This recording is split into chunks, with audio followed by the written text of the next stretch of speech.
Dans cette vidéo, nous allons détailler un article scientifique publié en 2012 par une équipe principalement américaine dans la revue Cell.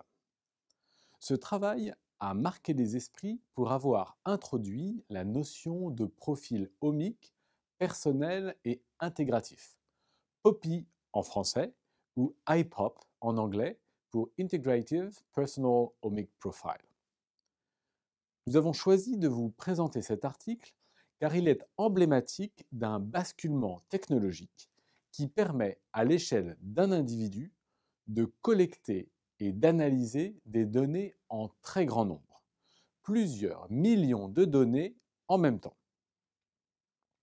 Dans l'évolution de la biologie et de la médecine, l'article se classe sans aucun doute comme une illustration de l'évolution des technologies qui permettent de voir le phénotype global d'un individu. Le pari de ce travail illustre le basculement caractéristique de l'ère du omic. La génération de données en grand nombre se place en amont des questions que vont poser les auteurs. Ce n'est pas, comme on le croit parfois, une absence complète d'hypothèses scientifiques. L'hypothèse elle-même réside dans ce pari que les données et leurs analyses suffisent à définir des risques ou des états biologiques sans hypothèse préalable, comme le montre la figure 1b. Les données en grand nombre sont celles issues des technologies dites omiques.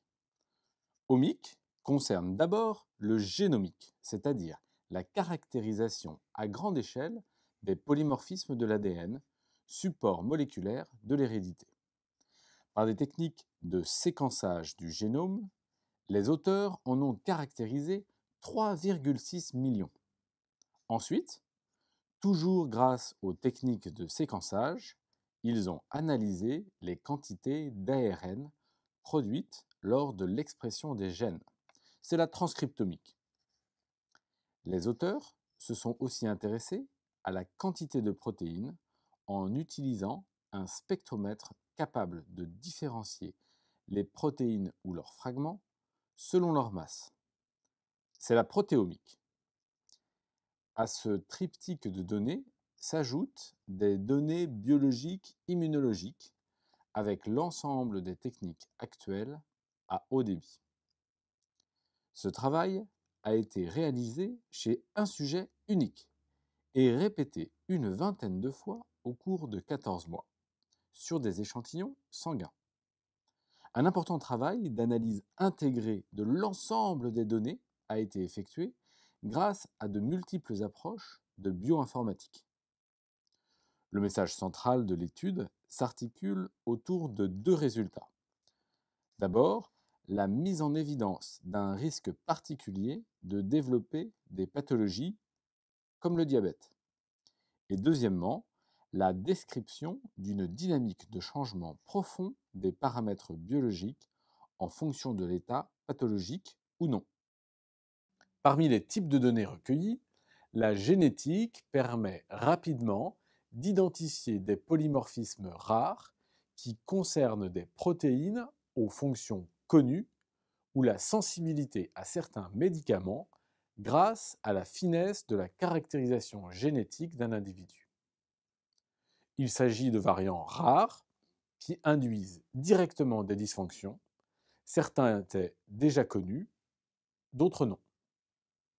Ces résultats, présentés dans la figure 2A, montrent une série de polymorphismes directement identifiés comme à l'origine de sensibilité ou de dysfonctions particulières.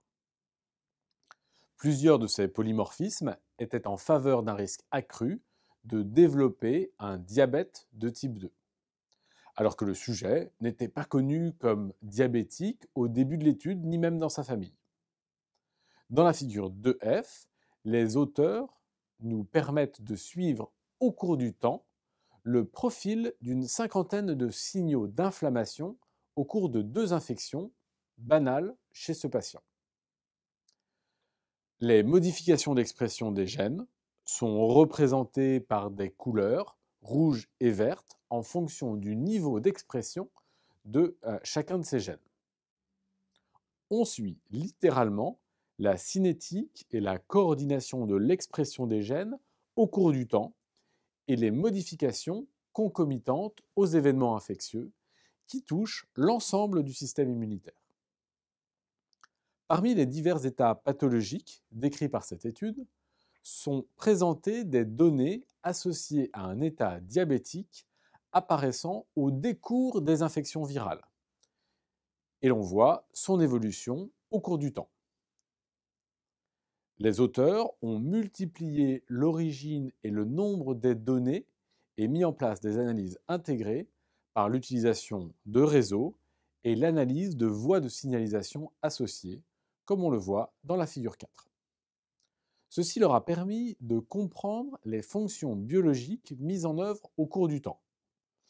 Les analyses montrent un lien clair entre les infections virales et l'apparition du diabète, puis sa disparition après prise en charge médicale. Il s'agit de nouveaux modèles mieux adaptés pour comprendre la réalité des interactions fonctionnelles extrêmement nombreuses à l'échelle d'un individu.